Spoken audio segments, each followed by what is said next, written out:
It's murder.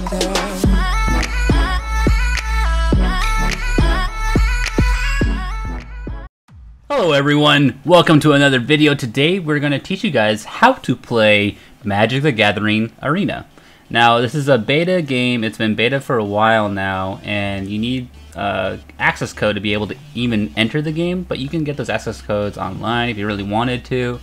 But anyways, let's get down to the game. The game is actually a card game, and I don't know if you guys have seen some videos from me playing it already. It's a strategic card game, kind of like how Pokemon, Yu-Gi-Oh, those types of card games, Hearthstone. This is very much like Hearthstone in a way, except the mana bases are very different in how you do attack and defense phases. There's different steps that you gotta take when you're doing these games, so let's just go play. Let's play a quick constructed game. Show you guys what's going on. You have to pay to enter to play. I mean, you get coins by doing certain objectives each day, and your prize pools increase each time you win or lose. If you lose, you don't get anything. If you win, you go up to 7 wins, and your max you get is 1,000 gold, 3 cards, and it costs 500 to play. So you got to pick it one deck, and you only get one deck when you're playing. So let's go ahead and pay for a game. Alright, let's use mono red because that's the easiest one to understand. So we're gonna use mono red, and it's a very aggressive style of deck, and you'll see that there's different styles you could play in this game. You could play aggressive, aggro. You can play mid-range, which is beefy creatures, but you're able to have that in-between of aggro and control. Or you could just build up straight up control. There's combo decks, there's Super Friends decks, which is all about planeswalkers, which is what you are when you're playing the game. You're considered a planeswalker. You're someone that goes from plane to plane, kind of like, I think this person's a planeswalker? No, it's not, that's just a card. Right now we start at 0 wins, and we're going to try working our way up to 7 wins, okay? I'm going to try fast forwarding through most of this, just to get you guys down to like the easy parts of this game. This game's really easy if you get the basics down, and the basics are just trying to understand, you know, your initial hand is huge. You got to know when you want to keep a hand or if you want to mulligan. If you mulligan, that means you redraw a whole new hand, except not the whole hand, but one card less. And you're able to look at the top card of what's on top of the deck. That's called a scry. So you get to look at the top card of the deck, and if you want to keep that card, if you're fine with that and your hand looks good, like this hand looks pretty good. We have 2 land. This is what you use to play for mana. So you need these in order to pay the cost for these creatures. So it's like this one needs 1 red mana source, so 1 red land. Here's 1 red land, and you can only play 1 land per turn. And there's cards that let you be able to add more land into the field if you really want to. I think that's green. Lightning Strike costs 1 colorless and 1 red. So I just basically need 2 land in order to pay for it, but one of them needs to be a red land or a mountain. So by putting these 2 down, I could play this card, but that'll be turn 2. This one costs 2 colorless and 1 red. So I would need 3 land. I don't have enough land. I would hope I need to draw into 1. So this is where you start to keep things in mind. You're like, do I want to keep this land even though I can't play these cards in the future unless I draw into a mana source? But yeah, here you go. Mulligan, your opening hand, question mark. This replaces these 7 cards with 6 new ones. Note that a good opening hand has multiple lands and spells. So I could basically play 3 cards in this opening hand, which is a pretty good amount. That's almost half the cards in my hand, and these ones are 1 mana off. So I'm going to take the risk and not mulligan. My opponent goes first, so I'm on the draw.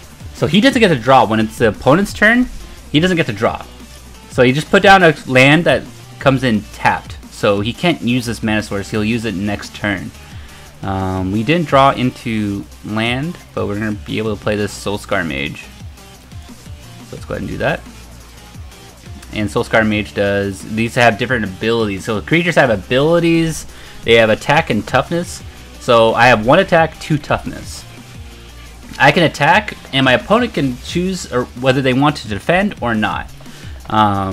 So let's say that my opponent is a 1/1. My guy would do 1 damage to his 1 toughness, and I would be able to kill that creature. But let's say that he was a 2/2. I would do 1 damage to him, and then he would be able to kill me because he would have 2 attack to my 2 toughness. This Llanowar Elf, let's say that he blocked with Llanowar Elf. I wouldn't be able to kill it with my Soulscar Mage. I mean, I would be able to kill it with my Soulscar Mage. He can't kill me with his Llanowar Elf because his is a 1/1. So this is a straight up mana source. You see it. He taps. So you turn the card over, and you add 1 green mana source. So he basically is a land, but it costs 1 in order to play him. So we drew into land. Okay, so now we can start playing these guys if we really wanted to. I'm gonna attack. And if he doesn't block, I'm gonna Magma Spray at the end of the turn while also playing my other 1-cost spell. So I'll play another Soulscar Mage at the end of this turn. So let's do this. And then this. So we're gonna get rid of his mana source. Oh wait, I should have actually attacked because Prowess gives me a +1/+1 on a turn whenever I use a non-creature spell. So I should have attacked at the end of that turn. Oh well. I'm going to actually kill this creature. And so now all my guys get +2/+2. So now I'm attacking for 6. So I'm gonna get him down. So he starts with 20 health. Each planeswalker, who is what we are, we start out with 20 health, or life points. So the faster we get him down to 0, the faster we'll win. Search your library for a basic land card, put it into the battlefield, and then shuffle your library. If this spell was kicked, instead search your library for 2 basic land cards, put them into the battlefield, and then shuffle your library. So he did not kick it, so he only gets to search for 1. And then it's going to be my turn. And I have 2 haste creatures. So this is going to be pretty good. We're going to do 5 damage this turn. And then I'm going to swing for 6. And I'm going to be able to... This creature says, you may exert on Crop Crasher as it attacks. When you do, target creature can't block this turn. So I want to make it so that he can't block me. Oh, we drew our big creature. This I could actually play this, but I'm not going to. I'm just going to go for the win here. And I'm going to exert. And I'll exert twice, just in case. Oh, wait, I messed up. Oh man, I suck. Whoops. I meant to attack with everyone. I messed up. He might stabilize off this because of my mistake. Alright. By the way, when you play online, if you want to exert with 2 creatures, you got to make sure that you send the other creatures in too, because if you say these 2 attack and then go into attack, you'll misclick, and that's what I did. I always get confused by that. This isn't good. Let's see. He's at 2 health. These guys are tapped until the following turn. Not my next turn, but the turn after. That's why there's a chain on them. I exerted them so that they can not have to block. Ugh, I was so bad. I'm not gonna block. You can attack me for free. That's fine. Wow, I'm so lucky. I top deck a, let's see. Lightning Strike deals 3 damage to any target. So it costs 2, and I'm just gonna win the game off this. Wow. I almost biffed that, guys. I'm so sorry. But anyways, as you see, you use the mana to be able to cast your spells. So you're able to play new cards. And as you win, you get rewards. So we got 250 gold for winning. And now we're moving up. So if let's say that I lost 3 in a row, I would end up getting cards will at least be 3 uncommons and 200 gold. So that's my reward. I would get 200 gold and 3 cards, but they're all uncommon. So I got 2 wins. I would get 300 gold and 3 cards. 400 gold, so I'm going up by 100 gold each time until you get to 7 wins, which is 1,000 gold, 3 cards. 2 of them are rares, 1 of them is uncommon. I've only ever gotten 6s. I keep getting close to 7. Like, I would get so close to getting 7 wins. Remember, I haven't been playing for very long, but I have been playing Magic the Gathering for a lot of my youth. So I know how to play the game pretty well. I don't know how to play Arena that well, considering that there's a lot of little things that can mess you up. I definitely recommend this game if you guys want to try it out. If you guys want to play against me, be sure to check it out. It's Magic the Gathering Arena, and you get codes online, or you can try to at least ask for the codes. Definitely recommend. Remember, we use mono red. If you want to use that same deck list, be sure to ask me in the comments section. If you guys want to help on trying to get the game, be sure to ask me there as well.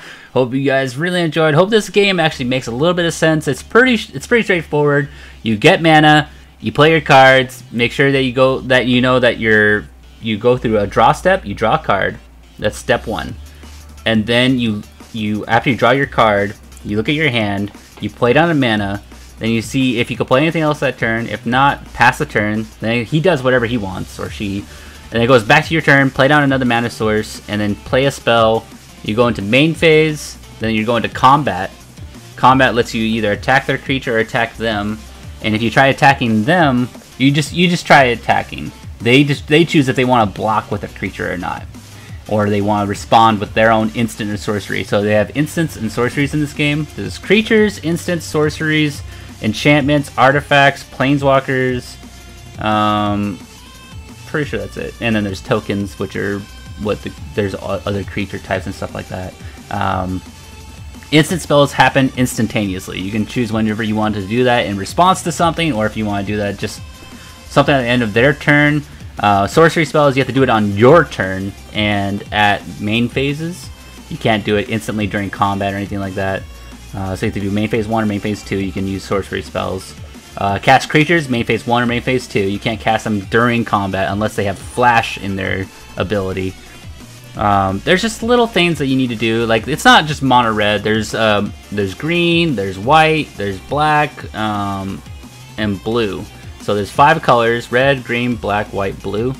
And you can actually mix those colors up if you want. There's land that's able to tap for whatever color mana source you want. But yeah, just make sure that you know what you're doing. If you want to choose a different style, say red is more aggressive, black is more kill spells, blue is very controlling and draw effective, so you get to counter spells or draw cards. White is very, like, there's a lot of vigilance and low cost mana creatures, so you can play really quick decks if you want there. Or you go green, which is normally ramp up. You can ramp up mana, get mana into your hand and stuff like that, and play big creatures faster.